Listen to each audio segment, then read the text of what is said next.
Dear students, environment management and human റൈറ്റ്സിലെ അടുത്ത സെക്ഷനിലേക്ക് നമ്മൾ കടക്കാൻ പോവുകയാണ്. അതാണ് എനർജി റിസോഴ്സസ് എന്നുള്ള നെക്സ്റ്റ് പോർഷൻ. സലിനിറ്റി അഥവാ ഉപ്പുരസം അല്ലെ, കഴിഞ്ഞ ദിവസം നമ്മൾ കണ്ടതാണ്. അതിൻ്റെ ബാക്കിയാണ് നമ്മൾ ഇനി അടുത്തായിട്ട് എടുക്കാൻ പോകുന്നത്.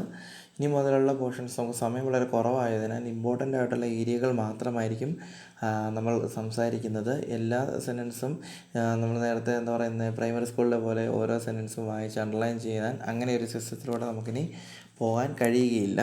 അതുകൊണ്ട് ദയവായിട്ട് ഓർക്കുക. അപ്പോൾ എനർജി റിസോഴ്സസ് എന്ന് പറഞ്ഞാൽ എന്താണെന്ന് നോക്കുക. അതിൽ ആ ഇറ്റാലിക്ക് തന്നിരിക്കുന്ന ആ ഒരു സെക്ഷൻ നിങ്ങൾ അണ്ടർലൈൻ ചെയ്യുക.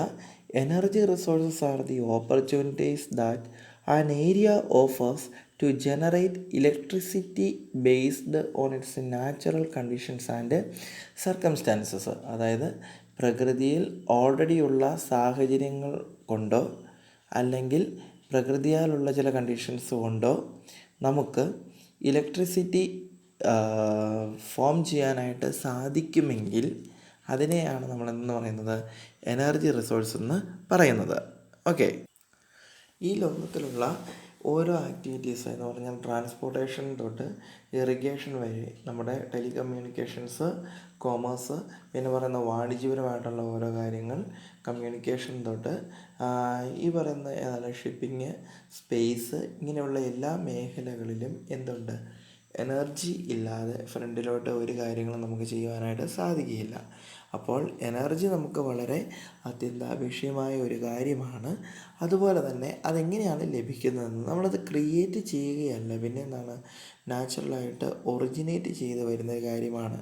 അപ്പോൾ ഉദാഹരണം നമുക്ക് പറയാം, ഈ ഇടുക്കി ജലവൈദ്യുത പദ്ധതി എന്ന് പറയുന്നത് അത് വേറെ എവിടെ നിന്നും വെള്ളം കോരിക്കൊണ്ടെന്ന് ഒഴിക്കുന്നതല്ല. പിന്നെന്താണ്, ഇടുക്കി ഡാം എന്ന് പറയുന്നൊരു സംഭവമുണ്ട്. അതിൻ്റെ ബാലൻസായിട്ട് വരുന്നതാണ് നമുക്കിവിടെ ഉള്ളത് മലങ്കര ഡാം എന്ന് പറയുന്നത്. അപ്പോൾ ഈ പറയുന്ന ഡാമുകളിൽ ഇവിടെ എന്തുണ്ട്, ഈ ടർബൈനുകളുണ്ട്. അതുപോലെ തന്നെ ഇടുക്കി ഡാമാണ് ഏറ്റവും കൂടുതൽ ഇലക്ട്രിസിറ്റി ഉൽപ്പാദിപ്പിക്കുന്നതായിട്ട് വരുന്നത്. അപ്പം അവിടെ അത് ഉൽപ്പാദിപ്പിക്കണമെങ്കിൽ എന്തുണ്ടാവാം, പ്രകൃതിയുമായി ബന്ധപ്പെട്ട, അതായത് ഇടുക്കിയുടെ ആ ഭൂമേഖലയുമായി ബന്ധപ്പെട്ട അവിടെ ഒരു ഡാം സൃഷ്ടിക്കാനായിട്ട് സാധിക്കണം.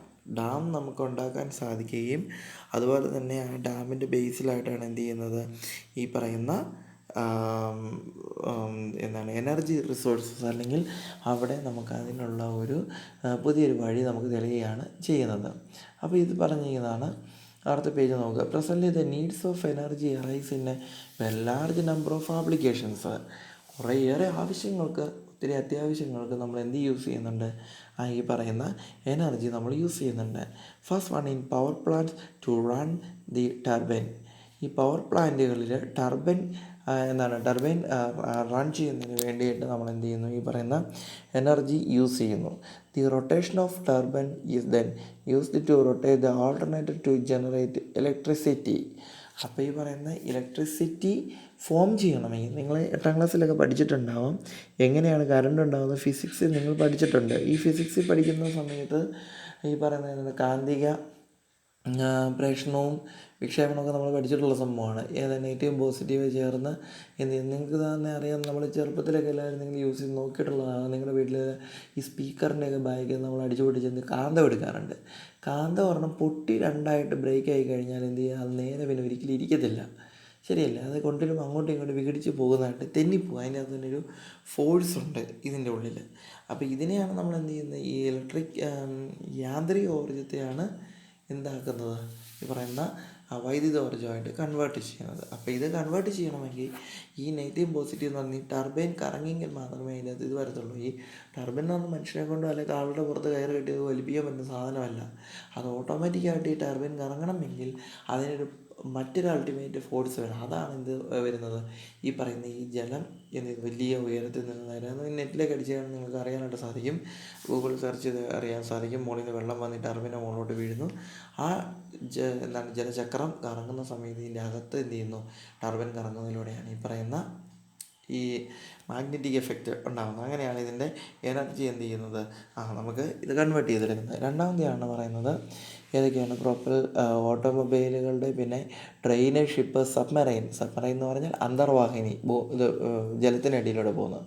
ഓക്കെ, ഹെലികോപ്റ്റേഴ്സ്, എയർക്രാഫ്റ്റ്, ഇതിൻ്റെയൊക്കെ പ്രൊപ്പല്ലുകൾ എന്ത് ചെയ്യുന്നു, കറങ്ങുന്നതിന് വേണ്ടി, അതിൻ്റെ മൂവ്മെൻറ്റിന് വേണ്ടിയും ഈ പറയുന്ന എനർജി വേണം. പിന്നത്തെ പറയുന്നതാണ് in space technologies to propel rockets, space craft, satellite etcetera.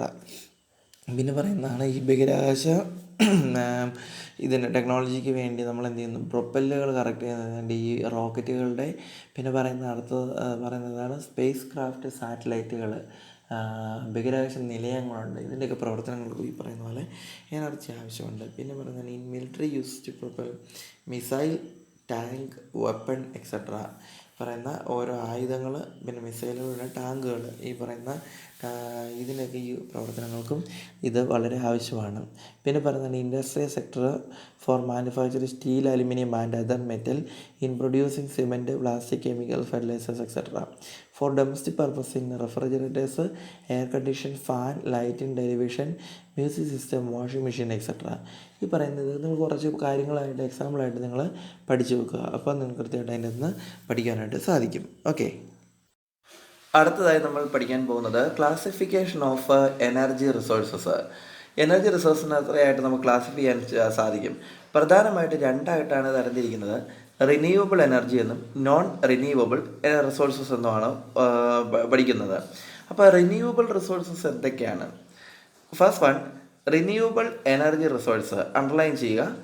Renewable energy resource are those natural resource which are inexhaustible and can be used to produce energy again and again. അതായത് ഇതുകൊണ്ട് ഉദ്ദേശിക്കുന്നത്, അതായത് ഈ ഉള്ള ചില കാറ്റഗറിയിൽപ്പെട്ട അല്ലെങ്കിൽ ഒരു കൂട്ടം എനർജി റിസോഴ്സസുകൾ തീർന്നു പോകുന്നതല്ല, അത് വീണ്ടും വീണ്ടും എനർജി ഉപയോഗിക്കുവാൻ വേണ്ടി അല്ലെങ്കിൽ എനർജി ഉൽപ്പാദിപ്പിക്കുവാൻ വേണ്ടി നമുക്ക് ഉപയോഗിക്കാൻ സാധിക്കുന്നതിനെയാണ് റിന്യൂവബിൾ എനർജി റിസോഴ്സസ് എന്ന് പറയുന്നത്. അപ്പോൾ അതിനകത്ത് പറയുന്നതാണ് ഏതൊക്കെയാണെന്നാണ് പറഞ്ഞിരിക്കുന്നത്. This includes solar, wind, hydro energy etcetera. First one, solar energy. അപ്പോൾ സോളാർ എനർജി എന്ന് പറയുന്നത് നിങ്ങളത് വായിച്ച് നോക്കുക, ബാക്കി ഓർക്കുക. കഴിഞ്ഞ വർഷം നിങ്ങളുടെ സീനിയേഴ്സിൽ 2 പേര് ഫെയിലായിട്ടുള്ള വിഷയമാണിത്. ഇത് നമുക്ക് പഠിക്കാനായിട്ട് എളുപ്പമുണ്ട്, കേട്ടിരിക്കാൻ നല്ല രസമുണ്ട്, നമുക്ക് കയ്യിൽ നിന്ന് എടുത്ത് എഴുതാമെന്ന് തോന്നും. പക്ഷേ പുസ്തകം വായിച്ചില്ല എങ്കിൽ നിങ്ങൾക്ക് എക്സാമിന് പേപ്പറിലേക്ക് എഴുതാനായിട്ട് ഇതൊന്നും കിട്ടത്തില്ല. അങ്ങനെ ഒരു പ്രശ്നമുണ്ട്.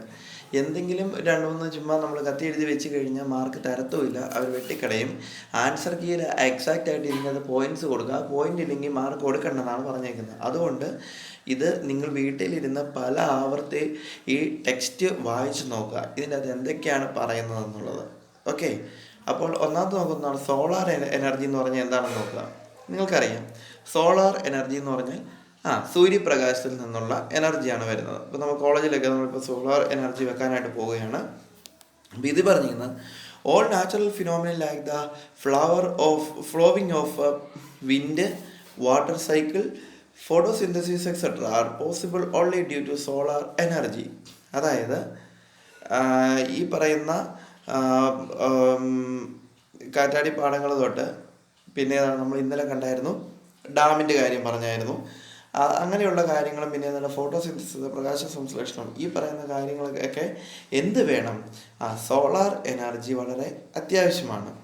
അപ്പം ഇത് എന്തിനു വേണ്ടിയാണ്? This can be used to cook food, heat water, light street, pump water for irrigation fields etcetera. അപ്പം ഇങ്ങനെ പല പല ആവശ്യങ്ങൾക്ക് വേണ്ടി എന്ത് നമ്മൾ ഉപയോഗിക്കുന്നുണ്ട്?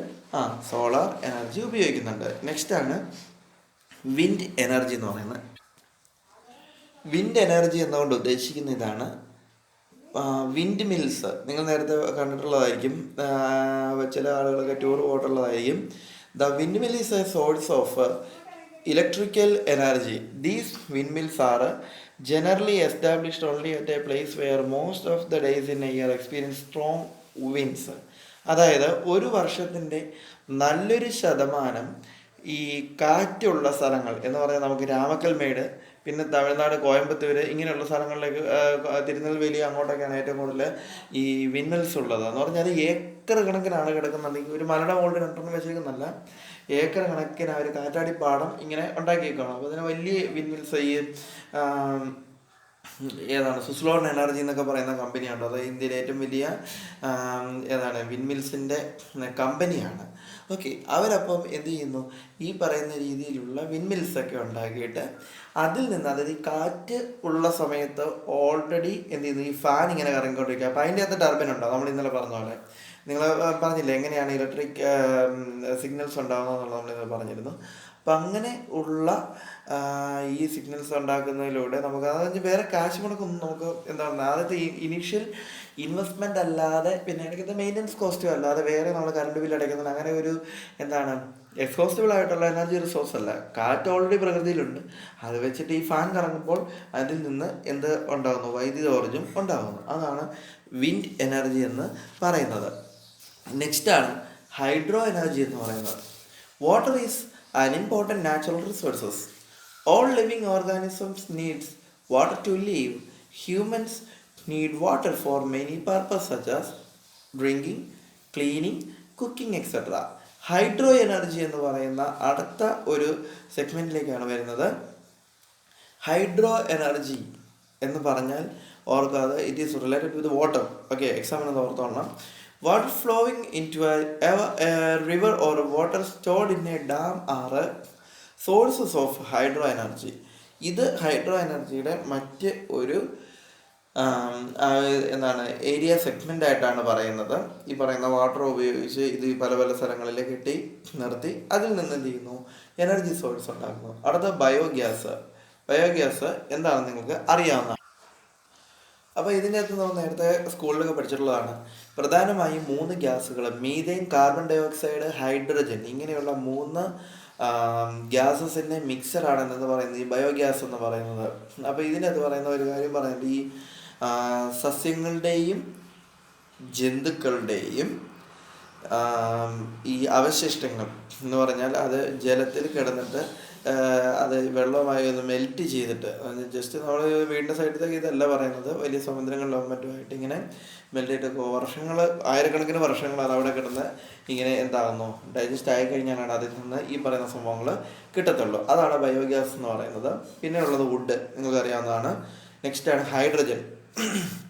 ഹൈഡ്രജൻ എന്ന് പറയുന്നത് അറിയാവുന്ന ഈ പറയുന്ന ബലൂണിലൊക്കെ നിങ്ങൾ നേരത്തെ ഈ ഇവിടെ പെരുന്നാളിലൊക്കെ പോകുമ്പോൾ കണ്ടിട്ടുള്ള സാധനമാണ്. അതിൻ്റെ പ്രത്യേകത എന്താണ്, എന്തായിരിക്കും, ആർക്കും പറയാം? ഹൈഡ്രജൻ്റെ അതിനകത്ത് എന്താണ് ഭാരം അല്ലെ വെയിറ്റ് കുറവുള്ള, ഏറ്റവും കുറവുള്ള ഒരു ഇത് വാതകവും അതുപോലെ തന്നെ മൂലകമായിട്ടാണ് നമ്മൾ H2O എന്നൊക്കെ പറഞ്ഞ ഹൈഡ്രജനും ഓക്സിജനും കൂടെ ജലം ആവുന്നതോ പഠിപ്പിച്ചിട്ടുണ്ട്. അപ്പോൾ തന്നെ ഹൈഡ്രജൻ എന്ന് പറയുന്നത് it's a good source of energy because it does not create pollution and produce maximum energy on burning. അതാണ് എൻ്റെ പ്രത്യേകത. അതായത് മലിനീകരണമൊന്നുമില്ല, ഏറ്റവും കൂടുതൽ ബേൺ ചെയ്യുമ്പോൾ അതിൽ നിന്ന് ഏറ്റവും കൂടുതൽ എനർജി സംഭരിക്കപ്പെടുന്ന ഒരു മൂലകമാണ് എന്ന് പറയുന്നത് ഹൈഡ്രജൻ എന്ന് പറയുന്നത്. അടുത്താണ് alcohol. Alcohol has many commercial and medicinal purpose.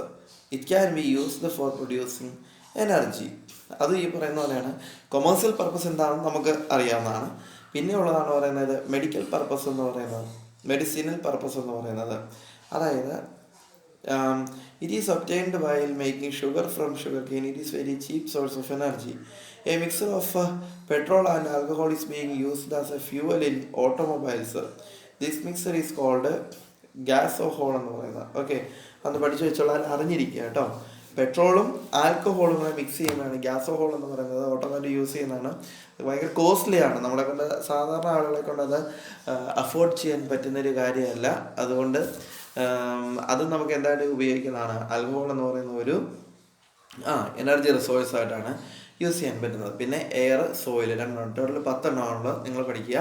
ഇനി നോൺ റിന്യൂവബിൾ എനർജി റിസോഴ്സ് ഏതൊക്കെയാണ്? അതായത് വീണ്ടും നമുക്ക് എന്ത് ചെയ്യാൻ പറ്റാത്തത്, റീക്രിയേറ്റ് ചെയ്യാൻ പറ്റില്ലാത്തതാണ്. Non renewable energy resource those natural resource which are exhaustible and cannot be replaced once they are used. ഇതൊരിക്കലും ഉപയോഗിച്ച് കഴിഞ്ഞാൽ പിന്നെ നമുക്ക് എന്ത് ചെയ്യാൻ പറ്റത്തില്ല, വീണ്ടും അത് നമുക്ക് ഉപയോഗിക്കാനായിട്ട് റീപ്ലേസ് ചെയ്യാനോ സാധിക്കാത്തതിനെയാണ് നോൺ റിന്യൂവബിൾ എനർജി റിസോഴ്സ് എന്ന് പറയുന്നത്. അതിലൊന്നാമത്തെയാണ് പറയുന്നത് fossil fuel. Fossil fuels like coal and petroleum are non-renewable resources. They are found deep inside the earth and are made by natural process over many centuries. Okay, this quantity is limited and they take thousands of years to get renewed. Examples of oils ഏതൊക്കെയാണ് താഴോട്ട് പറയുന്നുണ്ട്. എന്തൊക്കെയാണ് fossils? Fossils എന്ന് പറയുന്നത് petroleum, അതുപോലെ തന്നെ ഏതാണ് കൽക്കരി, ഇങ്ങനെയുള്ള സാധനങ്ങളൊക്കെയാണ് ഇതിൻ്റെ വരുന്നത്. അപ്പോൾ അതിൻ്റെ ഒരു പ്രത്യേകത എന്താണെന്ന് ചോദിച്ചാൽ ഇത് നമുക്ക് ഉപയോഗിക്കുന്നതോറും തീർന്നു പോകുന്നവയാണ്, വീണ്ടും നമുക്ക് റീക്രിയേറ്റ് ചെയ്യാനായിട്ട് സാധിക്കില്ല. ഒന്നാമത്തെയാണ് coal. Coal is also known as black diamond. ഓർത്ത് വെച്ചോളേ, ഇത് PSC ക്വസ്റ്റ്യൻ ചോദിക്കുന്നൊരു ക്വസ്റ്റ്യനാണ്. ഈ ബ്ലാക്ക് ഡയമണ്ട് എന്ന് പറയുന്നത് ഏതാണെന്നുള്ളത് കോളാണ്. അപ്പോൾ പെപ്പറായെന്നൊക്കെ പറഞ്ഞ് തരുന്ന മിസ്യൂസ് ചെയ്യാതെ മിസ്അണ്ടർസ്റ്റാൻഡ് ചെയ്യാൻ വേണ്ടി തരുന്നുണ്ട്. ഓർത്ത് വെക്കുക, കോൾ എന്ന് പറയുന്നത് എന്താണ്, ബ്ലാക്ക് ഡയമണ്ട് എന്നാണ് അറിയപ്പെടുന്നത്. It is used as a fuel to generate electricity and in factories and steam engines. ഫാക്ടറികളിൽ, ഇപ്പോൾ ഫാക്ടറികളിലേ ഉള്ളൂ, സ്റ്റീം എഞ്ചിൻ അങ്ങനെ ഇല്ല. അപ്പോഴത്തേനും അതിൻ്റെ അകത്ത് ഉപയോഗിക്കുന്നതാണ് ഈ കൽക്കരി എന്ന് പറയുന്നത്. പിന്നെ പറയുന്നതാണ് നാച്ചുറൽ ഗ്യാസ് എന്ന് പറയുന്നത്, അതാണ് CNG, അതായത് കംപ്രസ്ഡ് നാച്ചുറൽ ഗ്യാസ് എന്ന് പറയുന്നത്. പിന്നെ പറയുന്ന അടുത്താണ് പെട്രോളിയം, പറയണ്ടല്ലോ, അറിയാവുന്ന കാര്യമാണ്. ഇനി അടുത്തതാണ് ന്യൂക്ലിയർ എനർജി എന്ന് പറയുന്നത്. The fuel used for nuclear energy is general uranium, which is in a limited supply. Production of electricity from nuclear energy does not release carbon dioxide. Thus, the use of nuclear energy is safe for the environment. പ്രകൃതിക്ക് വളരെ സുരക്ഷിതമാകുന്ന, അതുപോലെ സേഫായിട്ടുള്ള, ഏറ്റവും eco friendly ആയിട്ടുള്ള ഒരു source, energy സോഴ്സാണ് ഏതെന്ന് പറയുന്നത് ഈ പറയുന്നത് ന്യൂക്ലിയർ എനർജി. കാരണം ഇതിൻ്റെ പ്രത്യേകത എന്താണെന്ന് ചോദിച്ചാൽ ഇതിൽ നിന്ന് എന്ത് പുറത്തേക്ക് പോകുന്നില്ല, കാർബൺ ഡയോക്സൈഡ് പുറത്തോട്ട് പോകാത്ത ഏക എനർജി റിസോഴ്സാണ് ഏതെന്ന് പറയുന്നത് ന്യൂക്ലിയർ എനർജി എന്ന് പറയുന്നത്. അതിന് കാർബൺ ഡയോക്സൈഡ് വരുമ്പോഴല്ലേ നമ്മുടെ ഈ പ്രകൃതി മൊത്തം മലിനമാകുന്നത്. അപ്പോൾ ഇതിൽ വരുമ്പോഴത്തേന് ന്യൂക്ലിയർ എനർജിയിൽ അങ്ങനെ പ്രശ്നം ഉദിക്കുന്നില്ല. Okay,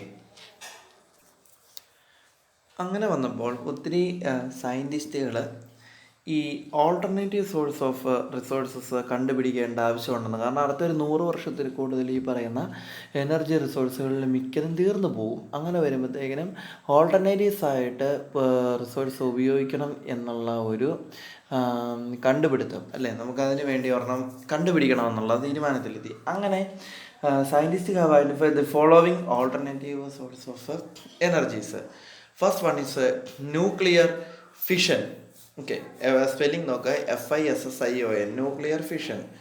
atoms of certain radioactive minerals under high temperature and pressure unlock tremendous amount of energy. അതായത് ചില റേഡിയോ ആക്റ്റീവ് മിനറൽസിൻ്റെ ആറ്റത്തിൽ നമ്മൾ കൂടുതൽ താപവും അതുപോലെ തന്നെ കൂടുതൽ മർദ്ദവും കൊടുത്തു കഴിയുമ്പോൾ വളരെ മാസ്സായിട്ട് എന്ന് പറഞ്ഞാൽ അതിന് പരിധിയിൽ കൂടുതൽ എനർജി പുറത്തേക്ക് തള്ളുന്നു. ഈ എനർജി നമ്മൾ എന്ത് ചെയ്യുന്നു, മറ്റ് നമ്മുടെ ഓരോ കൊമേഴ്സ്യൽ പർപ്പസുകൾക്കായിട്ട് ഉപയോഗിക്കുക എന്നുള്ളതാണ് ഇതിൻ്റെ തിയറി പറയുന്നത്. പക്ഷേ ഇതിൻ്റെ ഭയങ്കര അപകട സാധ്യതയുള്ള ഒരു ഏരിയയാണ് ഈ ന്യൂക്ലിയർ ഫിഷൻ എന്ന് പറയുന്നത്. അപ്പോൾ ഇതിൽ വന്ന് നമ്മുടെ USA, west European country, USSR ഇങ്ങനെയുള്ള രാജ്യങ്ങളിൽ ഇവ സക്സസ്ഫുള്ളായിട്ട് ഇപ്പോഴും എന്ത് ചെയ്യുന്നുണ്ട്, ഉപയോഗിക്കുന്നുണ്ട്. രണ്ടാമത്തെയാണ് MHD എന്ന് പറയുന്നത്, മാഗ്നെറ്റോ ഹൈഡ്രോ ഡൈനാമിക്സ് പ്രോസസ്സ് എന്ന് പറയുന്നത്. അപ്പോൾ MHD പ്രോസസ്സ് എന്ന് പറയുന്നത് ഓർത്ത് നോക്കുക, magneto hydro dynamics. MHD process replace hot ionized gas for rotation in copper coils in electric generators. Electric generators നമ്മുടെ ഇവിടെ ഇരിക്കുന്ന അല്ലെ സ്ഥാപനങ്ങളിരിക്കുന്ന അല്ലെങ്കിൽ നമ്മുടെ നാട്ടിൽ കാണുന്ന ഇലക്ട്രിക് വലുതാണ്, വലിയ ജനറേറ്ററിൻ്റെ കാര്യമാണ് പറയുന്നത്. അങ്ങനെയുള്ള വലിയ ജനറേറ്ററുകളുടെ കോപ്പർ കോയിലിനെ റൊട്ടേറ്റ് ചെയ്യാൻ വേണ്ടി എന്ത് ചെയ്തു, ചൂടാക്കിയ അയണൈസ്ഡ് ഗ്യാസ് അല്ലേ, ചൂടായിട്ടുള്ള ഇത് പഴുത്ത ഗ്യാസ് വെച്ച് എന്ത് ചെയ്യുന്നു, ഇത് ഈ കോപ്പർ കോയിലുകൾ റൊട്ടേറ്റ് ചെയ്യാനായിട്ട് സഹായിക്കുന്നു. Thus foil fuel can produce hot gases for generator, enhancing its capacity by 60%. അപ്പോൾ ഇതിൻ്റെ പ്രത്യേകത എന്താണെന്ന് ചോദിച്ചാൽ ഈ ജനറേറ്ററുകളിൽ പ്രവർത്തിക്കുന്നതിന് വേണ്ടി ഈ ഹോട്ട് ഗ്യാസ് പ്രൊഡ്യൂസ് ചെയ്യുന്നതിന് വേണ്ടി ഫോസിൽ ഫ്യൂവൽ നമുക്ക് യൂസ് ചെയ്യാനായിട്ട് സാധിക്കും. ഇത് 60 മടങ്ങാണ് ഒറ്റയടിക്ക് എനർജി എന്ത് ചെയ്യുന്നത്, പ്രൊഡ്യൂസ് ചെയ്യുന്നത്. USA and Russia and West European countries have been successful in their objectives in this field. Next പറയുന്നതാണ് ജിയോ തെർമൽ പവർ എന്ന് പറയുന്നതാണ്. അതായത് നിങ്ങൾ നേരത്തെ പഠിച്ചിട്ടുള്ളതാണ് തെർമൽ പവർ എന്ന് പറയുന്നത്. ഇറ്റലി, അയർലൻഡ്, പിന്നെ ഏതാണ് ന്യൂസിലൻഡ്, ഇങ്ങനെയുള്ള സ്ഥലങ്ങളിൽ കൃത്യമായിട്ട് ഒരു എന്താണ് അവർ വിജയകരമായി പരീക്ഷിച്ചിട്ടുള്ളതും ഉപയോഗിക്കുന്നുള്ളതായിട്ടുള്ളതാണ് ഏതാണ് ഹീറ്റ് എനർജി അല്ലെ. തെർമൽ പവർ എന്ന് പറയുന്നത് ഹീറ്റാണ് ഉദ്ദേശിക്കുന്നത്. അപ്പോൾ ഹീറ്റ് കൊണ്ട് എങ്ങനെയാണ് നമ്മൾ നമ്മുടെ ആവശ്യങ്ങൾക്ക് വേണ്ടി എനർജി യൂസ് ചെയ്യുക അല്ലെ ഇത് ഉണ്ടാക്കുക എന്നുള്ളതാണ് അതിൻ്റെ അർത്ഥം ഇതിൽ പറയുന്നത്. ടൈഡൽ പവർ ടൈഡൽ പവർ എന്ന് പറയുന്നത് എന്താണ്? ടൈഡൽ വേവ്സിൽ നിന്നുള്ളതാണ് പറയുന്നത്. അതായത് these alternative resources is potential source of energy in all coastal area of the world. അതായത് ലോകത്തിൻ്റെ തീരപ്രദേശങ്ങൾ എവിടെയൊക്കെ ഉണ്ടോ അവർക്ക് മാത്രം പോസിബിൾ ആകുന്ന ഒരു എന്താണ് പ്രത്യേക അല്ലെങ്കിൽ എന്താണ് ഫേവർ ആയിട്ടുള്ള ഒരു റിസോഴ്സസ് ആണ് ഏതെന്ന് പറയുന്നത് ഈ പറയുന്ന ടൈഡൽ പവർ എന്ന് പറയുന്നത്. അതായത് കോസ്റ്റൽ ഏരിയയുടെ പ്രത്യേകത എന്താണ്? തീരപ്രദേശത്ത് എപ്പോഴും എന്താ വേവ്സ് എപ്പോഴും ഉണ്ടാവും അല്ലേ, തിരമാല, അത് തന്നെ തിരമാലകൾ ഉണ്ടാവും. ഈ തിരമാലകൾ വെച്ചിട്ടാണ് നമ്മൾ എന്ത് ചെയ്യുന്നത്? ഈ ടൈഡൽ പവർ വെച്ച് യൂസ് ചെയ്ത് ടൈഡൽ റിസോഴ്സസ് ഉണ്ടാക്കുന്നത്. അതിനെയാണ് നമ്മൾ എന്ന് പറയുന്നത് ടൈഡൽ പവർ എന്ന് പറയുന്നത്. ഇനിയുള്ളത് വിൻഡ് പവർ അത് നമ്മളിപ്പോൾ ഓൾറെഡി കണ്ടതാണ്. നെക്സ്റ്റ് ഉള്ളത് സോളർ എനർജി കണ്ടതാണ്. ഇനി ഉള്ള വേറെ ഒരു പ്രത്യേകമായിട്ടുള്ളൊരു പവറാണ് ഗ്രാവിറ്റേഷണൽ പവർ എന്ന് പറയുന്നത്.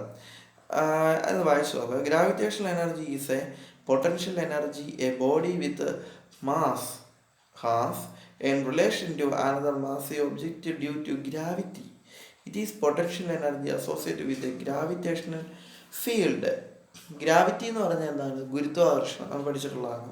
ഗ്രാവിറ്റേഷണൽ പവർ എന്ന് പറയുന്നത് ചില പൊട്ടൻഷ്യൽ സ്പേസസുകളിൽ അല്ലെങ്കിൽ അങ്ങനെയുള്ള ഏരിയകളിൽ ആണ് നമുക്ക് എന്ത് ചെയ്യാൻ പറ്റുന്നത്? ഇവ നമുക്ക് ഉപയോഗിക്കാനായിട്ട് പറ്റുന്നതാണ്. ഇപ്പോൾ ഈ പർവ്വതത്തിൻ്റെ അങ്ങനെയുള്ള ഹൈറ്റ് കൂടിയ സ്ഥലങ്ങളൊക്കെയാണ് ഇതിനു വേണ്ടി ഉപയോഗിക്കുന്ന ഏരിയാസ് പറയുന്നത്. നെക്സ്റ്റ് വരുന്നതാണ് വേവ് എനർജി എന്ന് പറയുന്നത്. എന്താണ് വേവ്സ് എനർജി?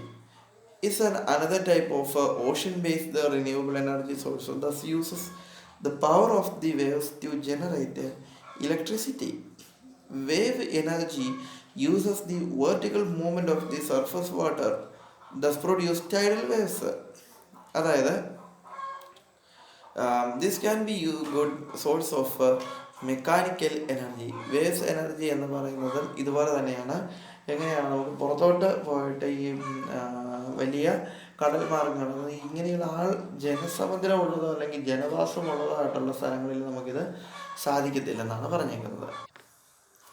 അടുത്തതായിട്ടുള്ളതാണ് ലാൻഡ് റിസോഴ്സസ് എന്ന് പറയുന്നത്. എന്താണ് land resources? Means the resource available from the land which include agricultural land which contain natural fertilizer for the growth of the products on the underground water, the various minerals and other materials. Okay, അപ്പോൾ അടുത്ത് പറയുന്നതാണ് നമ്മുടെ എന്താണ് ഈ ഭൂമിയിലുള്ള വിഭവങ്ങളുടെ കാറ്റഗറിയിൽ പെടുന്നതാണ് land resource എന്ന് പറഞ്ഞാൽ പ്രധാനമായും നമ്മൾ കൃഷിക്ക് വേണ്ടിയാണ് ഉപയോഗിക്കുന്നത്. പിന്നെ പറയുന്നതാണ് അതിൻ്റെ അണ്ടർഗ്രൗണ്ട് വാട്ടർ അല്ലേ, നമുക്കറിയാം ഭൂഗർഭജലം എന്ന് പറയുന്നത്. പിന്നെ എന്താണ് various minerals and other materials. അതിൻ്റെ ഒത്തിരി ധാതുക്കളുണ്ട്, ഒത്തിരി മെറ്റീരിയൽസ് ഉണ്ട്. ഇത് source of materials essential for man and other organism. മനുഷ്യർക്കും അത് അല്ലാതെ ഒത്തിരി അണുജീവികൾക്ക് ആവശ്യമാകുന്ന എല്ലാ റിസോഴ്സുകളും ഇതിന് ഉണ്ട്. അതിനകത്ത് ഒന്നാമതൊരു പോയിൻ്റാണ് ലാൻഡ് ഡിഗ്രഡേഷൻ എന്ന് പറയുന്നത്. ഇത് ചോദിക്കും, പഠിച്ചു വെച്ചോളണം. എന്താണ് ലാൻഡ് ഡിഗ്രഡേഷൻ എന്ന് പറയുന്നത്?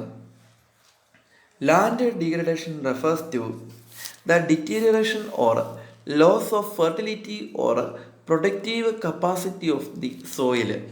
മണ്ണിൻ്റെ ഉൽപാദനക്ഷമത അല്ലെങ്കിൽ വളക്കൂർ ഇങ്ങനെയുള്ള എന്താണ് ഈ വളരെ റിസൾട്ട് ഉള്ള പോസിറ്റീവായിട്ടുള്ള എലമെൻറ്റുകളെല്ലാം നശിക്കുന്നതിനെയാണ് നമ്മളെന്ന് പറയുന്നത് ലാൻഡ് ഡീഗ്രഡേഷൻ എന്ന് പറയുന്നത്. ഒന്നെങ്കിൽ നിലവിലുള്ള വളക്കൂറ് കുറഞ്ഞു പോവുകയോ അല്ലെങ്കിൽ അതിൻ്റെ ഫലപുഷ്ടി നഷ്ടപ്പെടുകയോ കുറയുകയോ ചെയ്യുകയാണെങ്കിൽ അതിനെ നമുക്ക് എന്തെന്ന് വിളിക്കാം? ലാൻഡ് ഡീഗ്രഡേഷൻ എന്ന് വിളിക്കാനായിട്ട് സാധിക്കും. Reasons or causes of factors for degradation of land ഡീഗ്രഡേഷന് കാരണം ആകുന്നത് എന്തൊക്കെയാണ്? ഒന്ന്, സോയിൽ ഇറോഷൻ എന്ന് പറഞ്ഞാൽ എന്താണ്? Soil erosion refers to loss or removal of the upper layer of the soil by the action of water, wind or by the activities of a man. മനുഷ്യൻ്റെ പ്രവർത്തനങ്ങൾ കൊണ്ടോ അല്ലെങ്കിൽ വെള്ളം അല്ലെങ്കിൽ കാറ്റ്, ഈ ഘടകങ്ങൾ കൊണ്ട് മണ്ണിൻ്റെ upper layer of the soil എന്നാണ് പറയുന്നത്. അതായത് മണ്ണിൻ്റെ ഏറ്റവും മുകളിലുള്ള മേൽത്തട്ട് അല്ലെ, മേൽമണ്ണെന്ന് പറയുന്നത് നഷ്ടപ്പെടുന്നതിനെയാണ് സോയിൽ ഇറോഷൻ എന്ന് പറയുന്നത്. മണ്ണൊലിപ്പ് നിങ്ങൾക്കറിയാവുന്ന കാര്യമാണ്. നല്ല വെള്ളം വരുവാണ്. ഇപ്പോൾ ഈ ദിവസങ്ങളിൽ മഴ പെയ്യുന്നതാണ്. അപ്പോൾ അങ്ങനെ പെയ്തുകൊണ്ടിരിക്കുന്ന സമയമാണെങ്കിൽ നിങ്ങൾക്കറിയാം, ഇങ്ങനെ വെള്ളം കൂടെ ഇത് കുത്തൊലിച്ച് ഇങ്ങനെ പോകിന് ഇങ്ങനെ മുകളിൽ നിന്ന് ടോപ്പിലുള്ള മണ്ണും കൂടെ കൊടുത്ത് ഇങ്ങനെ പോയിക്കൊണ്ടിരിക്കും. കുറച്ച് കഴിയുമ്പോൾ അതവിടെ വെള്ളം പോകാനായിട്ടൊരു പാത്താകും. അത് കഴിയുമ്പോൾ അതിൻ്റെ സൈഡിൽ നിന്ന് ഇടിയാൻ തുടങ്ങും. അടുത്ത മഴയത്ത് പിന്നെ അതും കൂടെ കൂട്ടിയിട്ടായിരിക്കും പോകുന്നത്. ഇങ്ങനെയുള്ള സംഭവങ്ങളുണ്ട്. അപ്പം ഇതാണ് മണ്ണൊലിപ്പ് എന്ന് പറയുന്നത്. What are the factors influencing soil erosion? ഒന്ന്, ടൈപ്പ് ഓഫ് സോയിൽ, ഏത് തരത്തിലുള്ള മണ്ണാണെന്നുള്ളതാണ്. അതായത് ഈ കട്ടി കൂടിയതുണ്ട്, പൊടിമണ്ണുണ്ട്, ഇങ്ങനെയുള്ള പല പല കാറ്റഗറിയിൽപ്പെട്ടിട്ടുള്ള ഗ്രേഡ്സ് ഓഫ് സോയിൽസ് ഉണ്ട്. അപ്പം അതൊരു കാരണമാണ്, ഈ മണ്ണിലിപ്പിനുള്ള ഒരു കാരണമാണ്. രണ്ടാമത്, distribution or intensity and amount of rainfall, അതായത് മഴ കൂടുന്നതിലൂടെ എന്ത് ചെയ്യും? വെള്ളം ഒഴുകി പോകുന്നതിലൂടെയും മഴ കറക്റ്റായിട്ട് പ്രോപ്പറായിട്ട് ഒരു സ്പോട്ടിലേക്ക് പെയ്തുകൊണ്ടിരുന്ന് കഴിഞ്ഞാലും എന്തുണ്ടാവും? സോയിൽ ഇറോഷൻ ഉണ്ടാവും. പിന്നെ സ്ലോപ്പ് ഓഫ് ദി ഗ്രൗണ്ട്, അതായത് ഭൂപ്രദേശം വളരെ താഴെ സ്ലോപ്പായിട്ടാണ് കിടക്കുന്നതെങ്കിൽ, താഴോട്ട് ചെരിഞ്ഞാണ് കിടക്കുന്നതെങ്കിൽ അതും ഇതിനൊരു റീസണായിട്ടാണ് പറയുന്നത്. Next, vegetation cover, rain falling on where land or soil erosion as topsoil is easily carried away by the run off. അതും ഈ പറഞ്ഞ വൃക്ഷങ്ങളൊന്നും നട്ടുപിടിപ്പിച്ചിട്ടില്ല, ചെടികളൊന്നും നട്ടിട്ടില്ല എങ്കിൽ അതും എന്തിനു സംഭവിക്കും? സോയിൽ ഇറോഷന് കാരണമാകും. പിന്നെയാണ് സോയിൽ മിസ്മാനേജ്മെൻറ്റ്, അതായത് അതെങ്ങനെയാണ് വരുന്നതെന്ന് വെച്ചാൽ അൺകൺട്രോൾഡ് ഗ്രാസിങ് ഓഫ് കാറ്റിൽ, കന്നുകാലി മേയ്ച്ചൽ അല്ലേ, കന്നുകാലി എന്ന് പറഞ്ഞാൽ കാലി മേയ്ച്ചൽ എന്ന് പറഞ്ഞാൽ അതിൻ്റെ എല്ലാം വരും അല്ലേ, പശു, ആട്, പോത്ത്, എരുമ, ഈ സാധനങ്ങളെല്ലാം വരും. അപ്പോൾ ഇത് കൃത്യമായിട്ട് ഇങ്ങനെ മേഞ്ഞുകൊണ്ടിരിക്കുന്ന സ്ഥലമാണെങ്കിൽ അതിൻ്റെ അകത്ത് ഒരു കുഴപ്പം എന്താണെന്ന് വെച്ചാൽ ഇമാർ പോകുന്ന പോക്കിന് അവിടെ എല്ലാം മണ്ണൊക്കെ ചവിട്ടി കയ്യിലേക്ക് ഇടിച്ച് അങ്ങനെയാണ് പോകുന്നത്. അപ്പോൾ അതും ഇതിനൊരു കാരണമാണെന്നാണ് പറയുന്നത്. അപ്പം അടുത്ത പോയിൻ്റാണ് effects of soil erosion. Soil ഇറോഷൻ്റെ പ്രധാനപ്പെട്ട എഫക്ട്സ് എന്തൊക്കെയാണ്? ഒന്ന്, loss of arable land. Okay, lands used for crop production have been substantially affected by soil erosion. This is away the topsoil, which is the fertile layer of the land. ഈ top പ്രത്യേകത എന്ന് വെച്ചാൽ ഏറ്റവും കൂടുതൽ ഈ വളക്കൂറുള്ളത് അതിൻ്റെ മുകളിലായിരിക്കും. കാരണം ഈ മറ്റു സാധനങ്ങളൊക്കെ ചീഞ്ഞ് അതിൽ നിന്നുള്ള ഇത് കിട്ടുന്ന വളങ്ങളെല്ലാം അതിൻ്റെ മുകളിലേക്ക്, അത് വെള്ളം കൊണ്ടുപോയി കഴിഞ്ഞാൽ പിന്നെ അവിടെ ഒന്നും ഉണ്ടാകത്തില്ല. അതാണ് പറയുന്നത്. രണ്ടാമത് പറയുന്നതാണ്, അപ്പോൾ ഒരു പ്രത്യേകിച്ച് ഗുണമില്ലാത്ത ഒരു ഭൂമി അല്ലെങ്കിൽ ഭൂമേഖലയായിരിക്കും അവിടെ എന്ത് ചെയ്യുന്നത് ഉണ്ടാകുന്നത്. അതാണ് വേറൊരു പ്രശ്നം. അടുത്ത്, water pollution and clogging of water ways. അതെങ്ങനെയാണ് വാട്ടർ പൊല്യൂഷൻ എന്ന് പറഞ്ഞാൽ അടുത്ത എഫക്ട്സ് വരുന്നതാണ്, നല്ല നീർത്തടത്തിലേക്ക് അല്ലെങ്കിൽ ജലതടാകത്തിലേക്ക് ഈ മണ്ണ് വന്ന് വീണ് കഴിയുമ്പോഴത്തേക്കിനും അവിടെ ഉണ്ടാകുന്ന എന്തായിരിക്കും? പൊല്യൂഷൻ അല്ലേ. വാട്ടർ പൊല്യൂഷൻ എന്ന് പറയുന്നത് ഈ പലതരത്തിലുള്ള മണ്ണുകൾ വരികയും അതുകൊണ്ട് തന്നെ അതിൻ്റെ അകത്ത് പെസ്റ്റിസൈഡ്സ് യൂസ് ചെയ്തിട്ടുള്ള മണ്ണുകൾ വന്നു കഴിഞ്ഞാൽ അത് ആ ജലതടാകം അല്ലെങ്കിൽ ആ ജലാശയം പൊല്യൂട്ടഡ് ആകാനാണ് കാരണം. അടുത്ത, sedimentation and threat to aquatic systems. Apart from polluting the water systems, high soil sedimentation can be dangerous to the survival of aquatic life forms. It may enter the fish gills, affecting their respiratory functions. അതായത് ഇതൊരു വലിയൊരു പ്രശ്നമാണ്. മത്സ്യസമ്പത്ത്, അതുപോലെ തന്നെ ഈ സമുദ്രത്തിനകത്തുള്ള ജീവികൾ എന്തൊക്കെയുണ്ടോ അതിന് അവിടെ ജീവിക്കാൻ പറ്റാത്തൊരു സിറ്റുവേഷനാണ് വരുന്നത്. കാരണം ഈ പറഞ്ഞ മണ്ണ് പോയി അടിഞ്ഞു കഴിഞ്ഞാൽ അതിന് കറക്റ്റായിട്ട് ശ്വസനം പറ്റത്തില്ലെന്നാണ് പറഞ്ഞിരിക്കുന്നത്. റെസ്പിറേറ്ററി ഫങ്ഷൻസ് ഒന്നും നടപടിയില്ല. പിന്നെ ഉള്ളതാണ് എയർ പൊല്യൂഷൻ എന്ന് പറയുന്നത്. എയർ പൊല്യൂഷൻ എന്ന് പറഞ്ഞാൽ എന്താണ്? Wind erosion picks up dust particles of the soil and throw them into the air causing air pollution. അതായത് ഈ പൊടിമണ്ണ് ഇങ്ങനെ പറന്നു കഴിഞ്ഞാൽ, ഡസ്റ്റ് പാർട്ടിക്കിൾ പോയി കഴിഞ്ഞാൽ അതും ഈ പറയുന്ന പോലെ ഈ ശ്വാസകോശ സംബന്ധമായ അസുഖം, ആസ്മ അങ്ങനെയുള്ളതൊക്കെ ഉള്ളവർക്ക് അങ്ങോട്ടൊന്നും പോകാനായിട്ട് പറ്റത്തില്ലാതെ വരും. അതും അതിന് വേറൊരു പ്രശ്നമാണ്. ഇനി അടുത്ത് പറഞ്ഞാൽ ഡിസ്ട്രക്ഷൻ ഓഫ് ഇൻഫ്രാസ്ട്രക്ചർ, അതായത് ഈ പറയുന്ന ഡാമുകൾ, ഡ്രെയിനേജസ് അങ്ങനെയുള്ള കാര്യങ്ങളൊക്കെ ഈ പറയുന്ന മണ്ണൊലിപ്പ് ഉണ്ടായി കഴിഞ്ഞാൽ അതിനത് ബേസ് ഇല്ലാതെ വരും, ബേസ്മെൻറ്റ് ഇല്ലാതെ മുകളിൽ തോട് മാത്രം നിന്നിട്ട് അത് വലിയ അപകടങ്ങൾ സൃഷ്ടിക്കാൻ കാരണമാകും. പിന്നെയാണ് പറയുന്നത് desertification. Soil erosion is a major driver of desertification. It gradually transforms habitable lands into deserts എന്നാണ് പറയുന്നത്. അതായത് ഹാബിറ്റബിൾ ലാൻഡ്സ് എന്ന് പറയുന്നത് എന്താണ് ഉദ്ദേശിക്കുന്നത്? അതായത് വളരെ കൃഷി യോഗ്യമായിരുന്ന ഭൂമികൾ ഇന്ന് തരിശു നിലമായി അത് മരുഭൂമി പോലെ ആയി കിടക്കുന്നതാണ് പറയുന്നത്. അതും ഇതുപോലെയാണ്. വളക്കൂറുള്ള ഈ മണ്ണുകൾ ഇറോഷൻ വന്നു കഴിഞ്ഞാൽ നമ്മുടെ വനമേഖലകൾ ഒത്തിരി ഏരിയകൾ ഇങ്ങനെ ഈ പറഞ്ഞ ഒരു യൂസ്ലെസ് ആയിട്ട് കിടക്കുന്ന കാണാം. കല്ലും മണ്ണും ഇതെല്ലാം കൂടി മിക്സഡായിട്ട് അവിടെ നിന്ന് കൃഷി ചെയ്തെങ്കിൽ കാര്യമായിട്ട് ഉണ്ടാകാനായിട്ട് പോകുന്നില്ല. അതുകൊണ്ടാണ് അവിടെ കൃഷി ചെയ്യാത്തത്. ഇനി അടുത്താണ് waste prevent soil erosion. Soil erosion prevent ചെയ്യാനുള്ള പ്രധാനപ്പെട്ട വഴികൾ. ഒന്നാണ് വെജിറ്റേഷൻ. വെജിറ്റേഷൻ എന്ന് പറയുന്നത് എന്താണ്? നിങ്ങൾക്കറിയാം, പ്ലാന്റ് നല്ല വേര് ഉള്ള, ഈ നമ്മൾ സ്കൂളിലൊക്കെ പോകുമ്പോൾ നട്ടുവെക്കുന്ന പച്ച അതുപോലത്തെ സാധനങ്ങളൊന്നും അല്ല ചെയ്യുന്നത്. നല്ല വേരുള്ള സസ്യങ്ങൾ എന്ത് ചെയ്യണം? നട്ട് വെക്കണം എന്നാണ് പറഞ്ഞേക്കുന്നത്. അത് നട്ട് വെച്ച് കഴിയുമ്പം അതിൻ്റെ വേര് തടഞ്ഞ് എന്തുണ്ടാവും? ഈ സോയിൽ ഇറോഷൻ ഉണ്ടാകത്തില്ല. പിന്നെ പറയുന്നതാണ് ജിയോ ടെക്സ്റ്റൈൽസ് എന്ന് പറയുന്നത്. എന്താണ് geo textiles? These are fabrics used in connection with the soil. Using geotextiles, it is an effective method as it is stabilize the soil. When used with the growing vegetation, it is more effective. There are three main types of geotextile, that is woven, non-woven and kaya. Okay, ഇതെങ്ങനെയാണ് ഈ Jio textiles എന്ന് പറയുന്നത്? ഇത് പറയുന്ന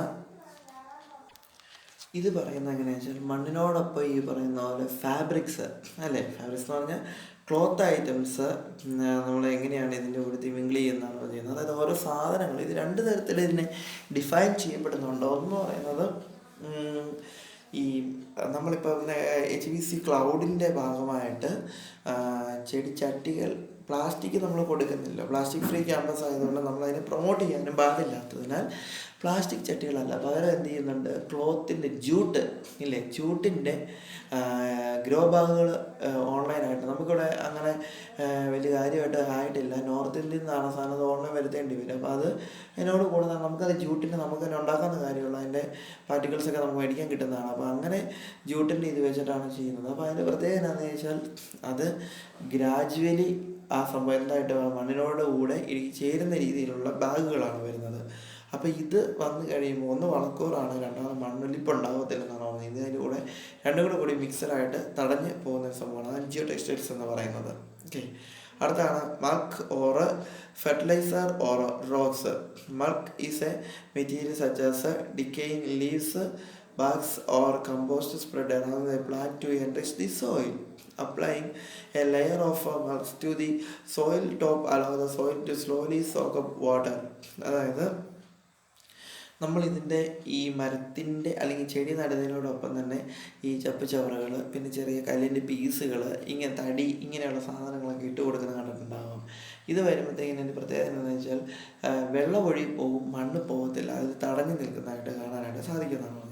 അടുത്തത് retaining wall. Retaining walls can be built around the area of erosion to prevent water run off അല്ലേ.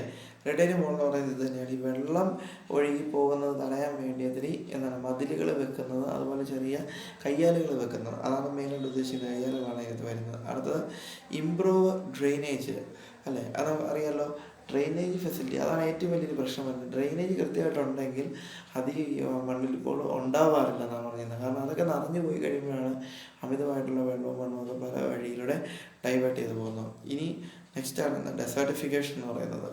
Desertification is a slow process of land degradation that leads to desert formation. Desert ഫോർമേഷന് കാരണമാകും എന്നെന്ന് പറയുന്നത് ഈ desertification. അതിൻ്റെ reason നോക്കിയാൽ മതി. ഒന്ന്,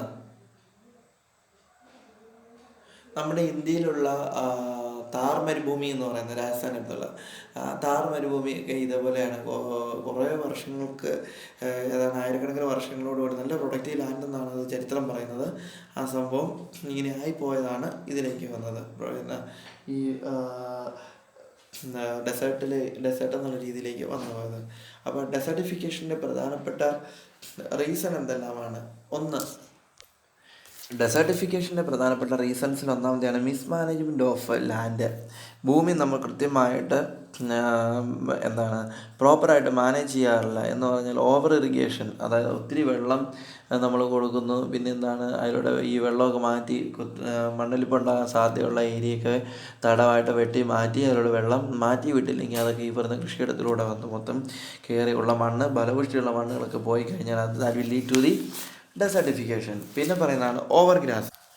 നെക്സ്റ്റ് പറയുന്നതാണ് ഓവർ ഗ്രാസിങ് എന്ന് പറയുന്നത്. ഓവർ ഗ്രാസിങ് മീൻസ് എങ്ങനെയാണ്, കൂടുതൽ ചെടികളും മറ്റു സാധനങ്ങളും വെച്ച് കഴിഞ്ഞാൽ ഈ പുല്ല് നട്ട് വളർത്തി കഴിയുമ്പോൾ ഇത് നമ്മൾ ആദ്യം പറഞ്ഞ പോലെ ലൈഫ് സ്റ്റോക്ക്, അതായത് കന്നുകാലി ഈ സാധനങ്ങളെല്ലാം കയറുന്നു. അത് തിന്നാൻ വേണ്ടി കയറുന്നതാണ്. പക്ഷെ അതിലൂടെ എന്ത് ചെയ്യുന്നു വരുന്ന പറഞ്ഞിരിക്കുന്നത് ഈ പറയുന്ന പ്രശ്നങ്ങളൊക്കെ ഉണ്ടാകും. അതുപോലെ തന്നെ കൂടുതലായിട്ട് ഓവറായിട്ട് ഇത് കന്നുകാലി മേച്ചിൽ നടത്തി കഴിഞ്ഞാൽ ഈ പറയുന്ന പോലെ എന്തെങ്കിലും ആ ചെടി ഉണ്ടാകത്തില്ല. ഇപ്പോൾ നമുക്കറിയാം ഈ നാട്ടിൻപുറത്തൊക്കെ പറഞ്ഞു കേട്ടില്ല, ആടൊക്കെ എന്തെങ്കിലും സാധനത്തെ കടിച്ചു കഴിഞ്ഞാൽ അതുണ്ടാകത്തില്ല, സാധനത്തിന് മൊത്തം പോകുമെന്ന് പറയുന്നത്. എന്ന് പറഞ്ഞാൽ ഇത് അമിതമായിട്ടുള്ള ഈ കാലി മേച്ചിലും എന്ത് ചെയ്യുന്നുണ്ട്, പിന്നെ പറഞ്ഞാൽ അത് പുതിയതായിട്ട് ഉണ്ടാകാതെ. കാരണം ഈ പോകുന്ന ഇവർ കുറേ കഴിക്കുന്നത് കൊടുത്തി തിന്നുന്ന കൊടുത്ത് ചവിട്ടിയിട്ട് ആണ് പോകുന്നത്. അപ്പോൾ അത് കുറേ ആ ചെടി നശിക്കുന്നതിനും കൂടെ കാരണമാകുന്നുണ്ടെന്നാണ് പറഞ്ഞിരിക്കുന്നത്. പിന്നെ അടുത്ത് ക്ലിയറിങ് ഓഫ് ലാൻഡ്. അതായിരിക്കും അഗ്രികൾച്ചർ ഇൻഡസ്ട്രിയൽ ആക്ടിവിറ്റീസിന് വേണ്ടി ഈ ഭൂമി ക്ലിയർ ചെയ്യുന്നൊരു പരിപാടിയുണ്ട് അല്ലേ. അത് ശരിയായി കഴിയുമ്പോൾ ഈ പറയുന്ന പോലെ ഇങ്ങനെ പ്രശ്നം വരും. പിന്നെ പറയുന്നതാണ് ക്ലൈമറ്റിക് ചേഞ്ച്. നിങ്ങൾക്കറിയാവുന്നതാണ്, നല്ല വേനലൊക്കെ വരുന്ന സമയത്ത് ന്യൂസ് പേപ്പറിൽ എല്ലാ വർഷവും വരുന്നതാണ് പാലക്കാടൊക്കെ നേരെ ഇങ്ങനെ പാടമൊക്കെ വിണ്ട് കയറിയിരിക്കുന്നത് നമുക്ക് കാണാമല്ലോ, ഉണങ്ങിയിട്ട് അല്ലേ, വെള്ളമില്ലാതെ വരുന്നത്. പിന്നെ പറയുന്നതാണ് ഓവർ കൾട്ടിവേഷൻ എന്ന് പറയുന്ന അർത്ഥം. Land should be used for only fair cultivation. ഒരിക്കലും ഓവറായിട്ടുള്ള കൃഷിക്ക് വേണ്ടി, അതായത് അമിതമായി കൃഷി ചെയ്ത് അതിന് ഫലപുഷ്ടി മറ്റു കാര്യങ്ങൾ ഇതുപോലെയൊക്കെ ചെയ്യരുത്. പിന്നെ ഫെയർ ആയിട്ടുള്ള കൾട്ടിവേഷനെ പാടുള്ളൂ. ഈ over cultivation leads to loss of fertility and moisture content of the soil leading to formation of desert. അതൊരു വലിയാണ്. തുടർച്ചയായിട്ട് കൃഷി ചെയ്തുകൊണ്ടിരുന്നാൽ അവിടെ എന്തുണ്ടാകും, ഈ പറയുന്ന ഈ വളത്തിൻ്റെ പ്രശ്നങ്ങൾ ഇതെല്ലാം പോകാനായിട്ട് കാരണമാകും. പിന്നെയാണ് ഔട്ട്ഡേറ്റഡ് അഗ്രികൾച്ചറൽ ടെക്നിക്സ്, അറിയാവുന്നതാണ്. പിന്നെ പറയുന്നതാണ് ഓവർ പോപ്പുലേഷൻ എന്ന് പറയുന്നത്. ഓവർ പോപ്പുലേഷൻ, ജനസംഖ്യ കൂടുന്നതനുസരിച്ച് എന്ത് ചെയ്യുന്നു, ഇതുപോലെ തന്നെ ഈ മണ്ണ് ഭൂപ്രദേശങ്ങൾ ഗ്രൗണ്ടിലൊക്കെ ഇടിക്കുവാനായിട്ടുള്ള കാരണമുണ്ട്. അടുത്താണ് control of desertification. This can be controlled by afforestation and planting of soil binding grasses that can check the oil erosion, flood and water logging. അതായത് നിങ്ങൾക്കറിയാം, കയ്യാറുടെ അടുത്തിടയ്ക്ക് ഈ പറയുന്നത് ഇപ്പോൾ ബഫലോ ഗ്രാസുകൾ വെക്കുന്നുണ്ട്. ഈ ബഫലോ ഗ്രാസുകൾ വെച്ച് കഴിഞ്ഞാൽ എന്താ ഗുണം എന്താണെന്ന് ചോദിച്ചാൽ, അത് ബഫലോ കയറ്റി തീർക്കരുത്. പിന്നെ എന്ത് ചെയ്യാൻ വെട്ടി അത് ബഫലോയ്ക്ക് കൊണ്ടുപോയി കൊടുക്കുവാണെങ്കിൽ ബഫലോയ്ക്ക് സന്തോഷമാവും. ബാക്കി ചെടി അവിടെ നല്ല വേരാണ് അതിൻ്റെ. അതുകൊണ്ട് ഇപ്പോൾ ഒത്തിരി അത് ഈ അഗ്രികൾച്ചർ ഡിപ്പാർട്ട്മെൻറ്റിൽ നിന്നൊക്കെ അസാമ കൊടുക്കുന്നുണ്ട്.